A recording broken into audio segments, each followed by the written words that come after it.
दिलं नाही, आम्ही देतोय त्याचं स्वागत केलं पाहिजे. काही लोक म्हणतात ही योजना त्याचे पैसे मिळणार नाही, फक्त निवडणुकीसाठी हे जाहीर केलंय.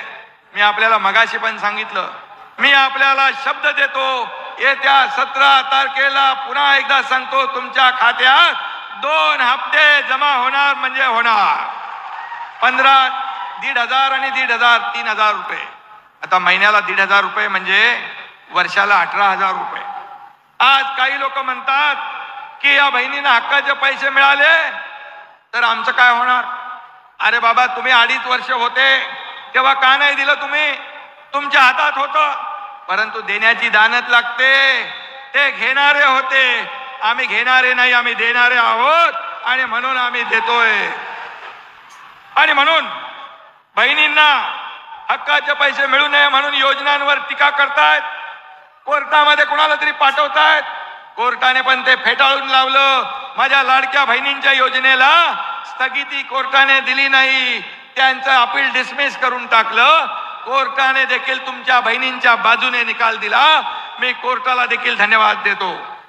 तुम्ही भीक देताय. मला सांगा, एक सर्वसामान्य कुटुंब, ही माझी बहीण एक आपला चरितार्थ चालवते, आपला कुटुंब उदरनिर्वाह करते.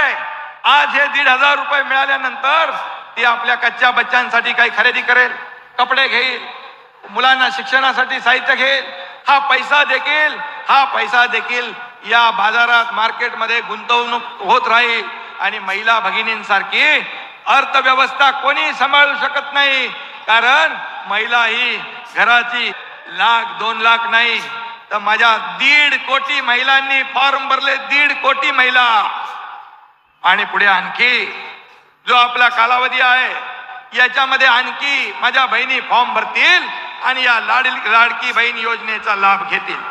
मी एवढंच सांगतो आपल्याला, पुढच्या महिन्यात जे अर्ज करतील त्यांना 3 महिन्याचे पैसे मिळतील.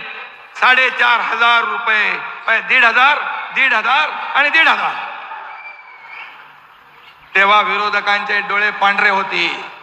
ते जे असं म्हणतात पैसे मिळणार नाही, पैसे मिळणार नाही, पैसे मिळणार नाही, त्यांना चांगल्या तोबाडावर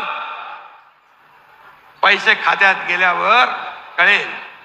आणि म्हणून मी आपल्याला एवढंच सांगतो की या माझ्या लाडक्या बहिणी बऱ्याच उशिरापासून इथं बसल्या. मी त्यांना मनापासून या ठिकाणी धन्यवाद देतो. खरं म्हणजे योजनेचा लाभ पोहोचवण्यासाठी सरकारी अधिकारी, कलेक्टर, विभागीय आयुक्त, प्रांत, तहसीलदार, BDO सगळ्यांनी मेहनत घेतात. आपल्यातला एकही माणूस वंचित राहता कामा नये, आपली एकही बहीण तिथे वंचित राहता कामा नये लाभापासून. यासाठी माझी सगळ्यांना सूचना की यावर आपण लक्ष द्या.